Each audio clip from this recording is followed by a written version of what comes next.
Hello dear students and friend, આજના આપણા video લેક્ચરની અંદર વાત કરવાના છે ઇન્ટરનેશનલ અકાઉન્ટિંગ યુનિટ નંબર 2 આવે છે ટ્રાન્સફર પ્રાઇઝિંગ. એના પ્રેક્ટિકલ સમ વિશે મીન્સ કે દાખલાઓ વિશે, વ્યવહારિક ઉદાહરણો વિશે. બરાબર.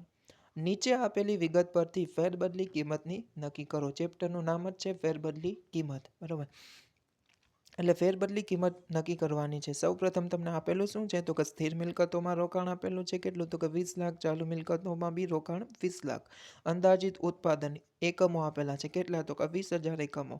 સ્થિર પડતર આપેલી છે તમને 8 લાખ આપેલી છે. એકમ દીઠ ચલિત પડતર આપેલી છે ₹20 અને ઈચ્છિત વળતરનો દર આપેલો છે 25%. આ તમને માહિતી પરથી તમારે શું નક્કી કરીને કહેવાનું છે તો કે ફેરબદલી કિંમત. બરાબર. તો ફેરબદલી કિંમતનો જવાબ તમારે આવવો જોઈએ. આમાં ડિસ્ક્રાઇબ કરેલો છે ₹110. હવે જવાબ કેવી રીતના આવે, આ સમનું સોલ્યુશન આપણે વિગતવાર જોઈએ. આ તમારો ક્વેશ્ચન હતો, નોટ કરી લેજો. હવે સૌ પ્રથમ દાખલા લખવાની એક મેથડ હોવી જોઈએ. જો આનો જવાબ સૌ પ્રથમ તો મેં શું કર્યું તો કે કંઈ નથી કર્યું. જે ક્વેશ્ચન આપેલો છે એને મેં વ્યવસ્થિત ગોઠવીને લખ્યું. તો કે રોકાણ બે પ્રકારના હતા. એક સ્થિર મિલકતમાં રોકાણ હતા 20 લાખના અને ચાલુ મિલકતમાં હતા તો મેં લખ્યા. ઉત્પાદનના એકમો કેટલા હતા તો કે 20,000 મેં લખી નાખ્યા. પછી પડતર, તમને બે પડતર આપેલી હતી, સ્થિર પડતર અને ચલિત પડતર. સ્થિર પડતર કુલ રૂપિયામાં આપેલી હતી, જ્યારે ચલિત પડતર છે એકમ દીઠ ₹20 આપેલી હતી. અને વળતરનો દર કેટલો આપેલો હતો, ઈચ્છિત વળતરનો દર તો કે 25%. ગોતવાનું શું હતું તો કે ફેરબદલી કિંમત. આ મેં લખી. હવે સમની શરૂઆત કેવી રીતના કરવી તો ફેરબદલી કિંમત નો એક ફોર્મ્યુલા છે. બરાબર. સૂત્ર છે શું તો કે ફેરબદલી કિંમત બરાબર રૂપિયામાં. ફેરબદલી કિંમત બે પ્રકારે હોય, કુલ રૂપિયામાં મળે અને બીજી મળશે તમને એકમ દીઠ. તો કુલ રૂપિયામાં ગોતી હોય તો કેવી રીતના તો કે કુલ પડતર પ્લસ નફો. બરાબર. અને ફેરબદલી કિંમત એકમ દીઠ ગોતવાની હોય તો એકમ દીઠ જ તમારે ગોતવાની હોય. બરાબર. તો એકમ દીઠ ગોતવા માટે તમારે શું કરવું પડે તો કે ફેરબદલી કિંમત રૂપિયામાં જે જવાબ આવ્યો હોય એને ડિવાઈડ બાય તમારે શું કરવાનું ભાંગ્યા કુલ એકમો. હા, તો આપણે ગોતવાનું શું થયું તો કે ફેરબદલી કિંમત પહેલાં રૂપિયામાં ગોતવી જ પડે, પછી જ એકમ દીઠ મળે.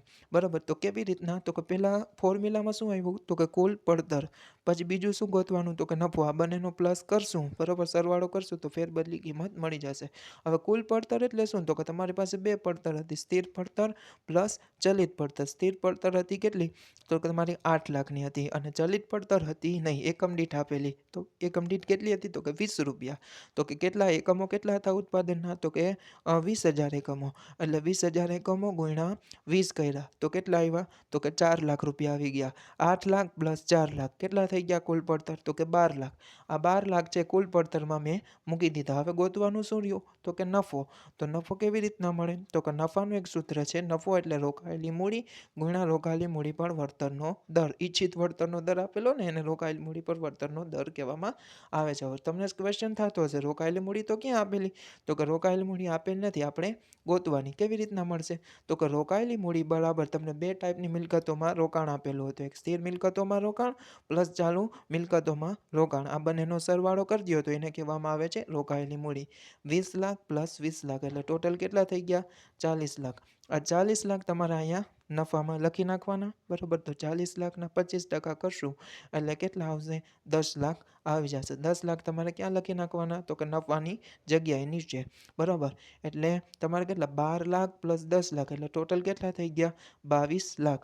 22 લાખ આ તમારી ફેરબદલી કિંમત કેમાં આવી તો કે રૂપિયામાં. મારે રૂપિયામાં નથી જોતી, કેમાં જોતી તો કે એકમ દીઠ ફેરબદલી કિંમત જોતી. તો એના માટે શું કરવાનું તો કે ફેરબદલી કિંમત જે રૂપિયામાં આવેલી હોય એને ડિવાઇડેડ બાય શું કરવાના ભાંગ્યા કુલ એકમો. કુલ એકમો કેટલા તો કે તમને ક્વેશ્ચનની અંદર આપેલા જ છે 20,000 એકમો.